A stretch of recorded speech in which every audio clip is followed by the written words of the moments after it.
Hello friends, नमस्कार। दी books में आपका स्वागत है। आई होप आप लोग अच्छे होंगे और पढ़ाई भी कर रहे होंगे। फ्रेंड्स, हम लोग देख रहे थे आंचल चौहान, जिनकी 2021 में 14वीं रैंक थी। डीएसपी कैडर में 14वीं रैंक थी। चलिए आइए उनकी कॉपी देखते हैं। इससे पहले मैंने रवीश गुप्ता, जिनकी 27वीं रैंक थी, दीपक माथुर, जिनकी 17वीं रैंक थी, इनकी कॉपियाँ मैं डाल चुका हूँ। प्लीज़ आप लोग देख सकते हैं। बहुत अच्छी कॉपियाँ लिखी हैं। इन कॉपियों से हमें जानकारी मिलेगी कि हमें लिखना कैसे है, यूपीपीसीएस में कैसे लिखना है, एग्ज़ाम में कैसे लिखना है, टेस्ट कॉपी में कैसे लिखना है। सारी जानकारी आपको बस पढ़ के ही मिल सकती है। ये कोई आपको बताएगा नहीं, आप केवल देख के कर सकते हैं ये। चलिए स्टार्ट करते हैं। फ्रेंड्स, एक बात और बताना चाहूँगा, ये जो कॉपियाँ हैं वो क्या कहते हैं, जो मेंस यूपीपीसीएस मेंस की नहीं है। ये इन लोगों ने मॉक टेस्ट दिए थे 2022 में। 2022 की ये कॉपी है, फरवरी की। तो मॉक टेस्ट की कॉपियाँ हैं। लोग जैसा मॉक टेस्ट में लिखते हैं वैसे ही अमूमन क्या कहते हैं, अपने जो फाइनल एग्ज़ाम है उसमें लिखते हैं। चलिए स्टार्ट करते हैं। समावेशी विकास क्या है? भारत के लिए समावेशी विकास क्यों महत्वपूर्ण है? 1 से 25 शब्दों में लिखना है। ठीक है। Inclusive growth.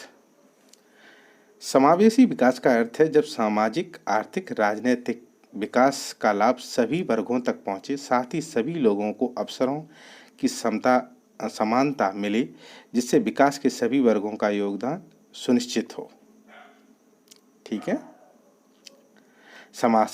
ये परिभाषा थी।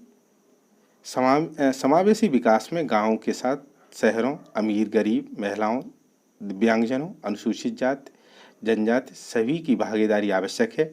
इससे देश में समग्र विकास में वृद्धि, एक साथ असमानता में कमी आती है। अच्छा लिखा है। समावेशी विकास का महत्व एक प्रगतिशील समाज के लिए आवश्यक है। उस समाज के सभी लोग देश के विकास में भागीदारी लें। समावेशी विकास से भारत में जाति व्यवस्था, आय असमानता, अन्य समस्याओं में कमी आएगी। महिलाओं सहित अन्य सुवेद वर्गों को भी समान अवसर प्राप्त होंगे। मानव पूंजी का अधिकतम उपयोग सुनिश्चित होगा। परिणाम स्वरूप राष्ट्रीय विकास को गति मिलेगी। ठीक है। अब देखिए कितना चलेगा। भारतीय संविधान अनुच्छेद 15-16 किसी भी भेदभाव, निषेध व अवसर की समानता की बात करता है। समावेशी विकास इसे सुनिश्चित करता है। ये अच्छा लिखा है इन्होंने। पॉलिटी की बात की है। अक्सर अमूमन ऐसे कोई लिखता नहीं है ये।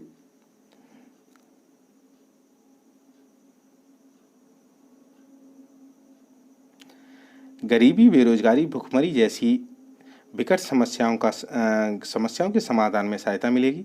समावेशी विकास न केवल देश के आर्थिक विकास को सुनिश्चित करता है, बल्कि यह सामाजिक विकास को भी योगदान देता है। अच्छा लिखा है। टीचर ने भी अच्छा कहा है कि हाँ अच्छा लिखा है। दूसरा क्वेश्चन है फ्रेंड्स, प्रत्यक्ष लाभ भारत के वित्तीय समावेशन के लिए एक गेम चेंजर है। चर्चा कीजिए 125 शब्दों के लिए। Direct benefit transfer A game changer for financial inclusion in India, discuss 125 words में। प्रत्यक्ष लाभ हस्तांतरण डीबीटी।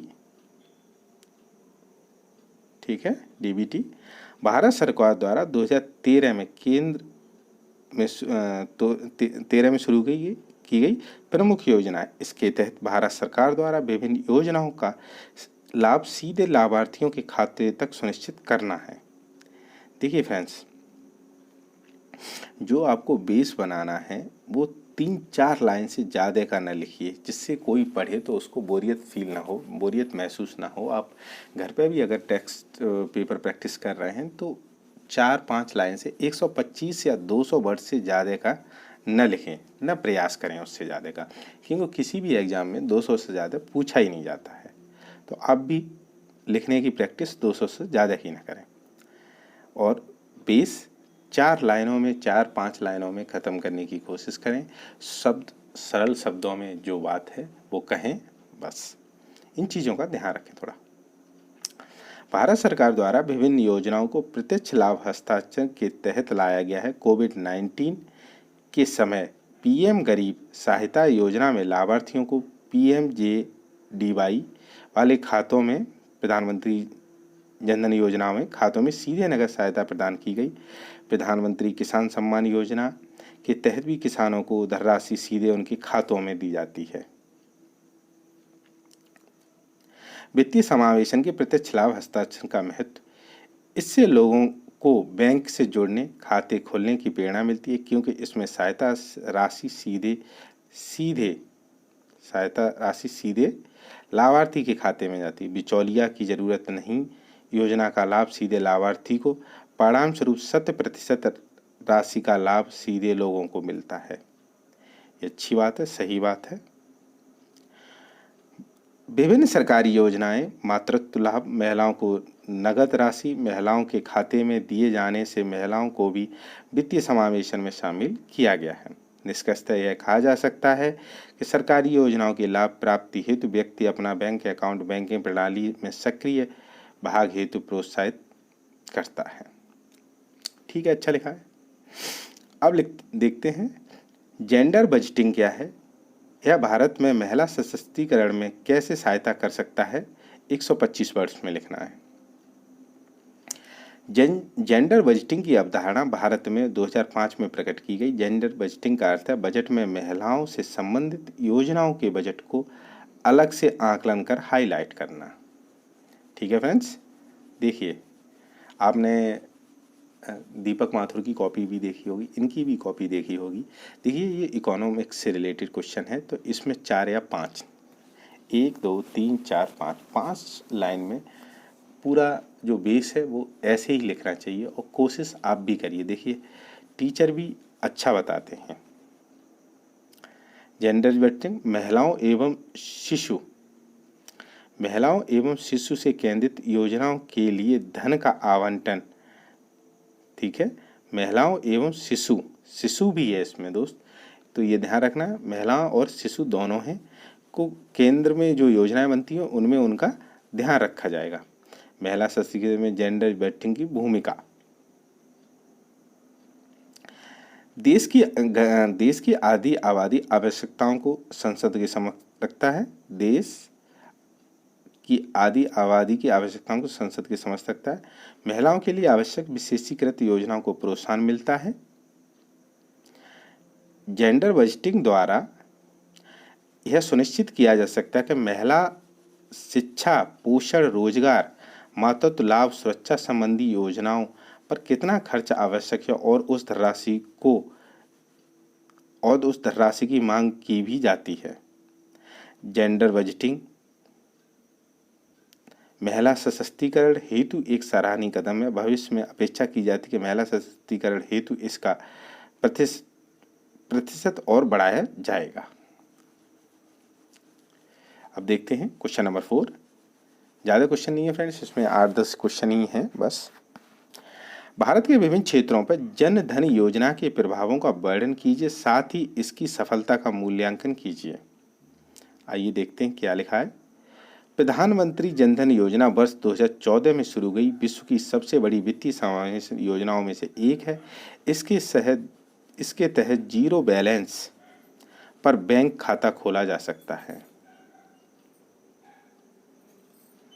ठीक है, प्रधानमंत्री जनधन योजना के विभिन्न क्षेत्रों में प्रभाव क्या है। प्रधानमंत्री जनधन योजना के तहत ग्रामीण क्षेत्रों पर अधिक ध्यान केंद्रित किया गया, जिससे समग्र वित्तीय समावेशन को बढ़ावा मिला। ठीक है, विभिन्न योजनाओं के लाभ के लिए वर्तमान में सरकार जनधन खातों का ही उपयोग कर रही है। सफलता का मूल्यांकन देखते हैं। योजना के पहले ही दिन में 1 करोड़ से अधिक खाते खोले गए। 2014 में 53% के मुकाबले वर्तमान में कम से कम एक खाता रखने वालों की संख्या 80% हो गई। बिल्कुल सही बात है। ये थोड़े डाटा भी आपको लिखना पड़ेगा। बड़ी संख्या में ग्रामीणों महिलाओं की बैंक खातों तक पहुंच सुनिश्चित हुई, परिणाम स्वरूप वित्तीय समावेशन को बढ़ावा मिला। ये सही बात है। निश्चित तौर पर यह कहा जा सकता है कि डिजिटल अर्थव्यवस्था में योगदान में जन धन योजना का एक महत्वपूर्ण कदम साबित हुई है। हालांकि इसी के साथ इसकी कुछ समस्याएं भी हैं। निष्क्रिय खातों की संख्या बढ़ी है, जिससे बैंकिंग प्रणाली पर अनावश्यक दबाव भी बढ़ा है। अभी भी लोगों में विशेषकर ग्रामीण बैंक के प्रयोग को लेकर अपेक्षित उत्सुकता नहीं है। बहुत से खातों में लेन देन की आवृत्ति नहीं के बराबर है।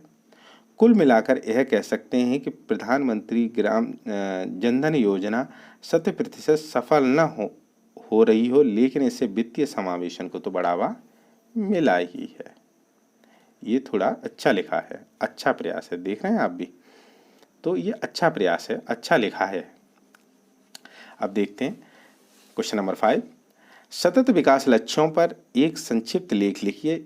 इन लक्ष्यों को प्राप्त करने में भारत के समक्ष उपस्थित चुनौतियों का उल्लेख कीजिए 200 शब्दों में। ठीक है। सतत विकास लक्ष्यों का तात्पर्य यह है कि वर्तमान में संसाधनों का उपयोग इस प्रकार करना जिससे वर्तमान के साथ भावी पीढ़ियों की भी इन संसाधनों तक पहुंच बनी रहे। इस स्थिति को प्राप्त करने के लिए निर्धारित लक्ष्य ही सतत विकास लक्ष्य हैं। अच्छी भूमिका है। ठीक है, देखते जाइए आप। अब इसमें क्या लिखा है?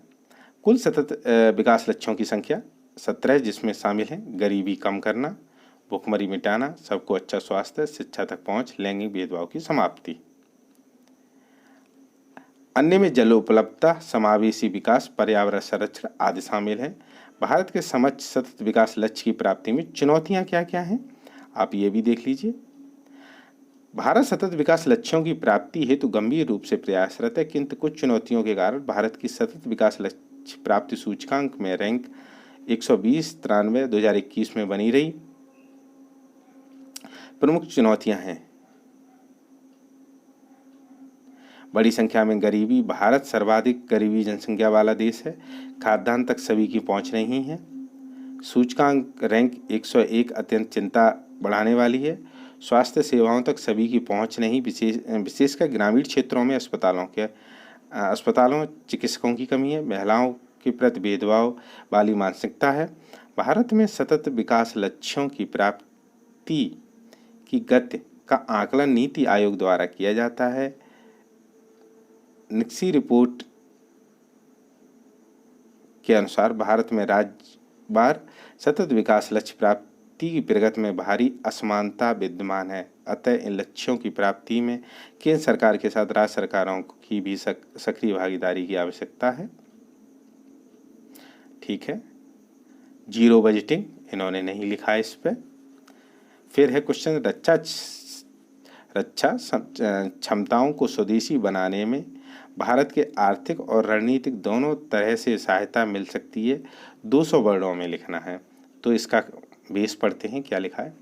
भारत सरकार रक्षा उपकरण क्षेत्र में भारत की अग्रणी बनाना चाहती है, जिसके लिए रक्षा क्षेत्र में 74% तक प्रत्यक्ष विदेशी निवेश की अनुमति भी सरकार दे रही है। इसके परिणाम स्वरूप न केवल रक्षा उपकरण भारत क्षेत्र में भारत आत्मनिर्भर बन सकेगा, अपितु रक्षा उपकरण निर्यात में भी भारत की हिस्सेदारी बढ़ेगी।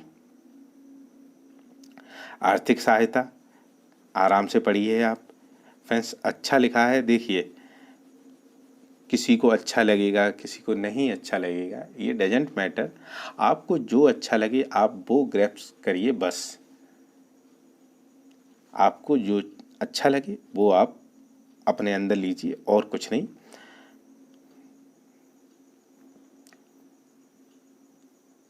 ठीक है फ्रेंड्स, हाँ कॉपी यही 6 कितने क्वेश्चन हैं, 7 क्वेश्चन थे। ठीक है फ्रेंड्स, तो कोशिश करिए आप ये, और हाँ प्लीज़ आप लिखने की कोशिश करिए। इन क्वेश्चनों को लिखिए आप घर पे बैठ के, ज़्यादा पुराने क्वेश्चन नहीं है, आप घर पे बैठ के आराम से लिखिए और मिलाइए। देखिए रैंकर हैं ये लोग, 17वीं रैंक है, वो 14वीं रैंक है, तो रैंक अच्छी है, और डीएसपी हैं तो अच्छा ही लिखा है, तो ऐसी बात नहीं है।